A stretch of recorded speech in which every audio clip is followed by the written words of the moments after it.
Hello friends, welcome back to my channel. আমি দীপিকা।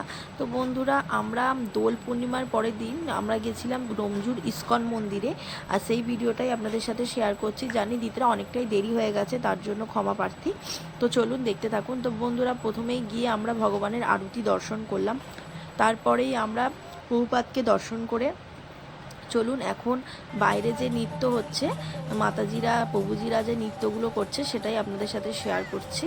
তো দেখুন ভক্তদের কত আনন্দ, কত উল্লাস। তো এখানে সব নৃত্য হচ্ছে। তো এখন আমরা একটু নৃত্য ওপর থেকে দর্শন করে নিলাম। আর এটা হচ্ছে নিচে, আমরা মন্দির থেকেই দর্শন করে নিলাম। তো চলুন, খুবই ভালো লাগলো। তো আপনারা কে কে ডোমজুর ইস্কন মন্দিরে এসেছেন কমেন্ট করে জানাবেন। আর ডোমজুরবাসীরা কেউ দেখে থাকলে অবশ্যই কমেন্ট করে জানাবেন। তো বন্ধুরা, চলুন এখন আমরা ভগবানের ভোগ দর্শন করব।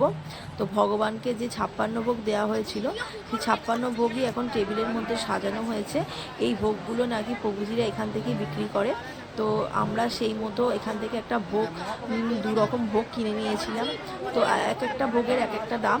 তো আমরা দুটো ভোগ নিয়েছিলাম এখান থেকে, বিরিয়ানি আর নিয়েছিলাম মিষ্টি। তো দুটো 200 টাকা দিয়ে আমরা ভোগগুলো এখান থেকে নিয়েছি, ভগবানের মহাপ্রসাদ। তো চলুন ভোগ দর্শনে দুর্ভোগ কাটে, আপনারা ভোগ দর্শন করুন। তো সবাইকে জয় জগন্নাথ, হরে কৃষ্ণ বলে ভিডিওটা শেষ করলাম। তো কত রকমের ভোগ আপনারা দর্শন করুন। রাধে রাধে।